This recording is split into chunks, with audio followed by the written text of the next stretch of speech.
اور پکے حضور کے عاشق بن کے رہنا ہے. نبی پاک کے صحابہ اہل بیت. مجھے بڑا افسوس ہوا، ایک کالے منہ والے کی بات میں نے سنی. اس نے 3 دن ہو گئے حضرت عثمان غنی کے حق میں گستاخی کی ہے. سمجھ آئی نا؟ یہ میدان عہد سے بھاگ گئے تھے اور تشریف ادھر کر کے بھاگ گئے تھے. مطلب بہت غلط تشبیہ دی ہے. یہ وہی بے غیرت ہے جس نے ڈاکٹر اشرف آصف جلالی کے خلاف چھوٹا کلپ کاٹ کر رویا تھا یہ، اور کئی لوگ ہمارے اس کے جانسے میں آ گئے تھے اور ڈاکٹر صاحب کے خلاف ہو گئے. اور سارے نو پتا ہے کہ ڈاکٹر صاحب نے جڑی گل کی تھی، وضاحت کی تھی بھی یار یہ مطلب ہے. اس کی ساری زندگی کی پہلی تقریریں موجود ہیں، بعد والی موجود ہیں، لیکن کئی کمینے اس کے ساتھ مل گئے، اس کو گستاخ بنانے کی کوشش کی، لیکن وہ سارے مک گئے. جلالی کل بھی زندہ سی، جلالی آج بھی زندہ. رہ گئی بات اس کی. جلالی صاحب کہتے رہے اوے رافضی لوگ نے یہ صرف مگر مشدی آنسو روندے پے نے، انہوں نے گستاخیاں کرنیاں نے. ادو نہیں سمجھ آئی. او پہ گیا جی عثمان غنی نو. عثمان غنی وہ ہے جو نبی پاک کے دوہرے دماد ہیں. اس کائنات میں واحد بندہ ہے جس کے گھر میں کسی نبی کی 2 بیٹیاں. اس کائنات میں یہ وہ شخص ہے جس کے بارے میں نبی پاک نے فرمایا عثمان میرا وہ ہے جس سے فرشتے بھی حیا کرتے. جس سے فرشتے حیا کریں. ہر حیا والی ماں کا بچہ بھی حیا کرے گا، لیکن جس کی ماں بے حیا ہو، جو خود بے حیا ہو، کبھی وہ حضرت عثمان غنی کی عزت کر سکتا. اور میرے نبی نے فرمایا جب دیکھو کوئی میرے صحابہ کی دشمنی کر رہا ہے تو اسے کہو تم پر اللہ کی بھی لعنت ہو، فرشتوں کی بھی لعنت ہو. اور ایمان والو تسی بھی آنکھ لیا کرو بھی، او دشمنان صحابہ و اہل بیت تم پر بھی.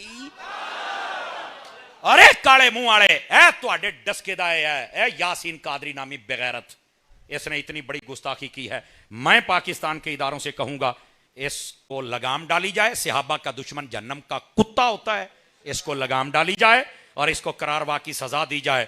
اس نے ملک کے اندر وہ آگ لگائی ہے جس کے ساتھ ایمان والوں کے جذبات مجروح ہوئے ہیں. اور پھر اگر قانون سویا رہا تو ہم نہیں چاہتے کہ کوئی بندہ اس کا کام تمام کر دے. نہیں کرنا چاہیے. ہم آپ کو روکیں گے، آپ نے ایسا نہیں کرنا، تاکہ ایسے لوگوں کو حکومت پکڑے نشانہ عبرت بنائے. اور یہ لوگ جب حکومت کے ساتھ حکومت کے پاس چل کے نشانہ عبرت بنیں گے تو اس کے بعد پھر کوئی جرت بھی نہیں کرے گا. سمجھ آئی؟ کیا آپ اس کی تائید کرتے ہیں؟ اور اگلی بات، ایسے لوگوں کی کبھی تقریر نہ سننا. یہ کوئی ہمارے سنی نہیں ہے. ان کے منہ دیکھو، یہ رافضی ہیں، ان کا تعلق ہی اہل سنت سے نہیں ہے. یہ سٹیجوں پہ بیٹھنے والے اہل سنت کے لوگ ہیں. اللہ تعالیٰ الحمدللہ یا رب العالمین والصلاة والسلام علی خاتم الانبیاء والمرسلین. اما بعد فاعوذ باللہ من الشیطان الرجیم. بسم اللہ الرحمن الرحیم. قال اللہ تبارک و تعالی فی القرآن المجید والقرآن الرشید ما کان محمد ابا احد من رجالکم ولكن رسول الله وخاتم النبيين وكان الله بكل شيء عليما. ان الله وملائكته يصلون على النبي يا ايها الذين امنوا صلوا عليه وسلموا تسليما. درود پاک محبت کے ساتھ الصلاۃ والسلام علیک یا سیدی یا رسول اللہ وعلی آلک واصحابک یا سیدی یا حبیب اللہ. انتہائی عزت و تکریم کے لائق زینت بزم سادات و علماء، محترم و مکرم مہمانان ذی وقار، اللہ رب العزت کی فضل و توفیق سے ہم سب آج کی اس خوبصورت بزم پاک میں شریک ہیں، جس کو ہر ماہ کی طرح اس ماہ بھی احباب نے بڑی محبت سے ترتیب دیا ہے. اور یہ بڑی خوبصورت بزم ہے، سنی دفاع ختم نبوت موومنٹ پاکستان، اس کے زیر اہتمام یہ پروگرام ہوتا ہے. اور اس کی سرپرستی فرماتے ہیں ہمارے برادر اکبر، ہمارے مخلص اور مشفق بھائی، آپ کے اس علاقے کی جانی پہچانی شخصیت، اور مذہبی حوالے سے بھی اور سیاسی حوالے سے بھی آپ اپنا ایک الگ اور منفرد مقام رکھتے ہیں. جگر گوشہ حضور شیخ القرآن حضرت صاحبزادہ حافظ حامد رضا صاحب قبلہ، اور جن کی زیر صدارت یہ پروگرام جاری و ساری ہے، عزت مآب حضرت صاحبزادہ پیر سید عارف بہاءالحق شاہ صاحب قبلہ، آپ بھی تشریف فرما ہیں. اللہ کریم ہر دو حضرات کی زندگیوں میں برکت عطا فرمائے، اور ان کے ذریعے سے جو مسلک اور ملت اور ملک کا کام ہو رہا ہے اللہ کریم اس میں دوام بھی نصیب فرمائے اور تام بھی نصیب فرمائے.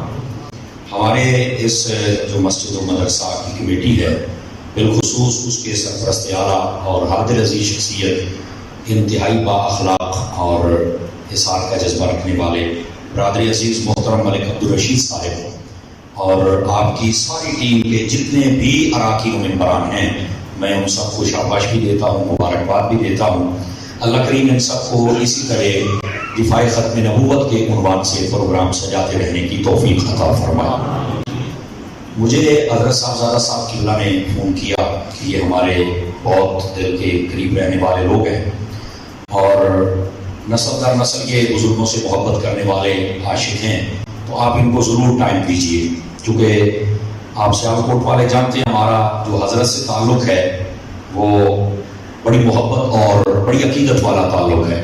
آپ نے مجھے جب حکم فرمایا تو میرے پاس یہی ڈیٹ فری تھی، انہوں نے کہا جی ہمیں بھی یہی منظور ہے، آپ آئیں گے اور اپنا سبق سنا کر جائیں گے۔ اللہ کی توفیق سے میں حاضر خدمت ہوں، دعا کریں اللہ میری زبان پر کلمت الحق جاری فرمائے، ہم سب کو یاد رکھ کر عمل کرنے کی توفیق عطا فرمائے۔ میں ختم نبوت کے عنوان سے متعلق ہی گفتگو کروں گا، آپ حضرات توجہ رکھیں گے تاکہ ہم بات کرنے اور سننے میں آسانی محسوس کریں۔ اس کے لیے دو چیزیں ضروری ہیں، ایک تو آپ اپنے موبائل جیبوں میں ڈال لیجئے، جو جولی میں لے کے بیٹھا ہے نا جی جیبوں میں ڈال لیجئے، میری ریکویسٹ ہے چھوٹی سی، یہ چولی چ لے کے بہنا نہ اپنے اگے رکھنا ہے نہ پیچھے رکھنا ہے، اینو جیب وچ پا لو، تھوڑی مہربانی، یہ آپ کو نہ تقریر نہیں سننے دے گا۔ اگر ہم یہاں بیٹھ کر بھی نہ بیٹھیں تو آنے کا کوئی فائدہ نہیں ہے۔ تھوڑا 1 گھنٹہ مجھے دے دیں، 1 گھنٹے کے بعد میں آپ کی جان چھوڑ دوں گا، اگر آپ کا ذوق بنے گا تو 1 گھنٹے سے اوپر بھی ہم جا سکتے ہیں۔ سبحان اللہ۔ آپ کا ذوق۔ دوسری بات یہ ہے کہ آپ نے نا توجہ فرمانی ہے۔ توجہ اس لیے ضروری ہوتی ہے کہ جب ہماری توجہ برقرار رہے گی تو ہم یہاں سے کچھ نہ کچھ ضرور سیکھ کر جائیں گے۔ اچھا اس کے لیے ایک چھوٹا سا اور کام کرنے، اگر آپ شفقت فرمائیں تو اے چوکڑیاں مار کے پاؤ نا سارے چوکڑیاں جڑے گوڑے چھوڑے پڑے، یہ میرے نزدیک سستی کی علامت ہے۔ چوکڑیاں مار کے تسلی نہ، 1 گھنٹہ تے آپ بہنا ہے نا، تے مہربانی کرنی ہے ذرا تسی سارے نے، تہاڈا اللہ بھلا کرے۔